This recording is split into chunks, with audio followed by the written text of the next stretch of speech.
नमस्कार दोस्तों, GK by एजुकुलरी channel पर आपका हार्दिक स्वागत है। आज हम स्कूल व्याख्याता इतिहास द्वितीय प्रश्न पत्र का पाठ्यक्रम देखेंगे। भाग फर्स्ट उच्च माध्यमिक स्तर।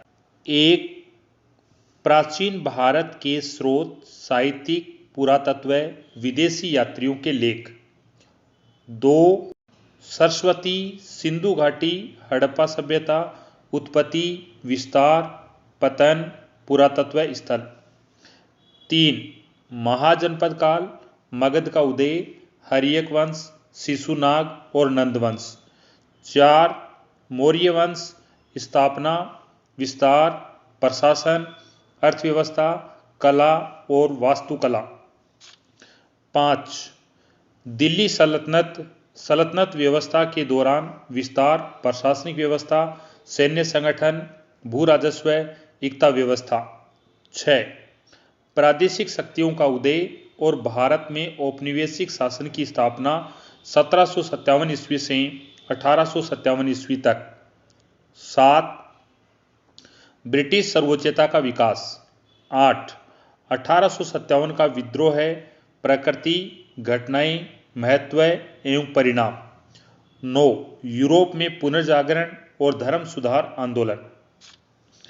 10, प्रथम और द्वितीय विश्व युद्ध, कारण, घटनाएं और परिणाम। 11, राष्ट्र और संयुक्त राष्ट्र संघ। 12, राजस्थान के प्रमुख पुरातत्व स्थल। 13, राजस्थान में राजपूत राजवंशों का उदय, गुहिल, गुर्जर प्रतिहार, राठौड़, चौहान, कछवाह है। 14, राजपूत प्रतिरोध, पृथ्वीराज तृतीय, रणथंभौर के अमीर, रावल रतन सिंह, कानड़देव, सांगा, मालदेव, चंद्रसेन, महाराणा प्रताप। भाग सेकंड स्नातक स्तर। 1 नंबर, पूर्व और आद्य इतिहास, पूरा पाषाण युग, मध्य पाषाण युग, नव पाषाण युग और ताम्र पाषाण युग। 2, वैदिक युग, वैदिक साहित्य, राजनीति, सामाजिक, अर्थव्यवस्था, धर्म और दर्शन और अनुष्ठान। 3, जैन और बौद्ध धर्म का उदय। 4, मौर्योत्तर युग, song, Kanva, Indo Greek, Kushan, पश्चिमी क्षेत्र। 5, गुप्त युग, राजनीति और सांस्कृतिक उपलब्धियां, वर्धन वंश, राजनीति, सांस्कृतिक उपलब्धियां। 6, भारतीय संस्कृति का वैश्विक विस्तार, पश्चिमी एशिया, मध्य एशिया, दक्षिणी पूर्वी एशिया। 7, मध्यकालीन भारत को जानने के स्रोत।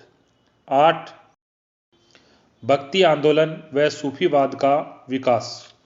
9, मुगल साम्राज्य, राज्य, राजनीति, धार्मिक, उत्तर पश्चिम और मध्य एशिया नीति। 10, मराठा का उदय, शिवाजी की उपलब्धियां, मराठों का इतिहास 1680 से 1761 ईस्वी। 11, भारत इतिहास का विकास 1773 से 1950 ईस्वी। 12, औपनिवेशिक शासन का आर्थिक प्रभाव, भू राजस्व बंदोबस्त, औद्योगिकरण, धन निष्कासन सिद्धांत। 13, 19वीं और 20वीं सदी में सामाजिक एवं धार्मिक, भारतीय स्वतंत्रता संग्राम 1857 से 1919। 15, अमेरिका स्वतंत्रता संग्राम।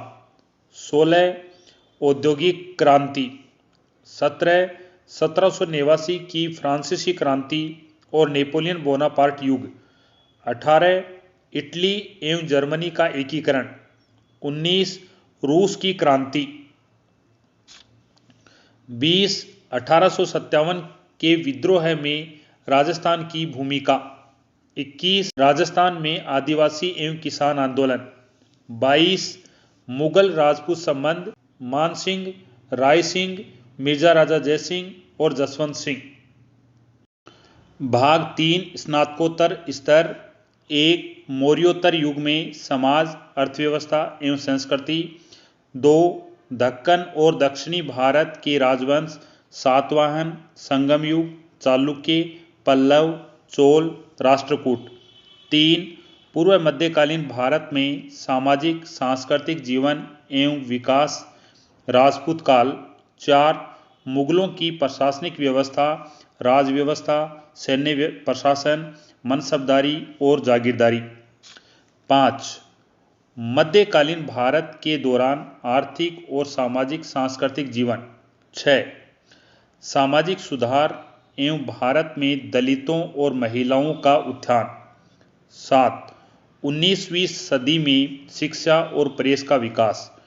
8 गांधी जी का युग, गांधी एवं राष्ट्रीय आंदोलन, जवाहरलाल नेहरू, S.C. बोस, मौलाना आज़ाद, वल्लभ भाई पटेल, C. राजगोपालाचारी, राजेंद्र प्रसाद एवं भीमराव अंबेडकर का भारतीय राष्ट्रीय आंदोलन में भूमिका व योगदान।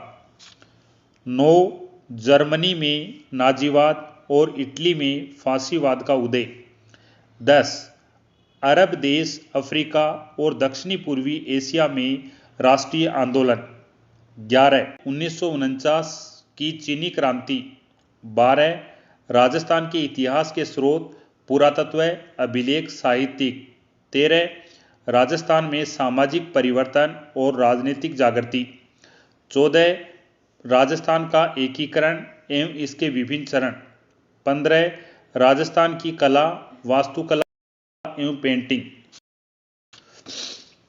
भाग 4 शैक्षिक मनोविज्ञान। 1 नंबर शैक्षिक मनोविज्ञान। इसमें 1 शैक्षिक मनोविज्ञान की अवधारणा, क्षेत्र तथा कार्य।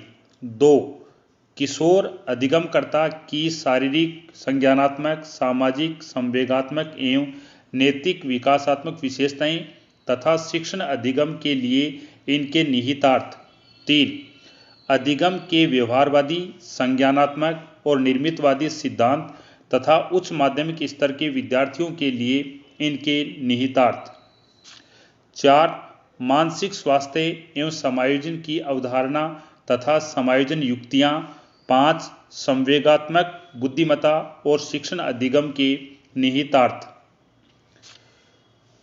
पार्ट 2 शिक्षा शास्त्र एवं शिक्षण अधिगम सामग्री, किशोर अधिगमकर्ता हेतु अनुदेशनात्मक व्यूह रचनाएं। 1 संप्रेषण कौशल तथा इनका उपयोग। 2 शिक्षण प्रतिमान, अग्रिम व्यवस्थापक, संपर्ते संप्राप्ति, सूचना प्रक्रिया, परीक्षा प्रशिक्षण। 3 शिक्षण के दौरान शिक्षण अधिगम सामग्री तैयार का प्रयोग करना। 4 सहकारी अधिगम। पार्ट 3 शिक्षण अधिगम में कंप्यूटर एवं सूचना तकनीकी का उपयोग। 1 ICT हार्डवेयर एवं सॉफ्टवेयर की अवधारणा। 2 प्रणाली उपागम। 3 कंप्यूटर सहायक अधिगम, कंप्यूटर सहायक अनुदेशन। तो दोस्तों आज के लिए इतना ही। देखने के लिए आपका धन्यवाद।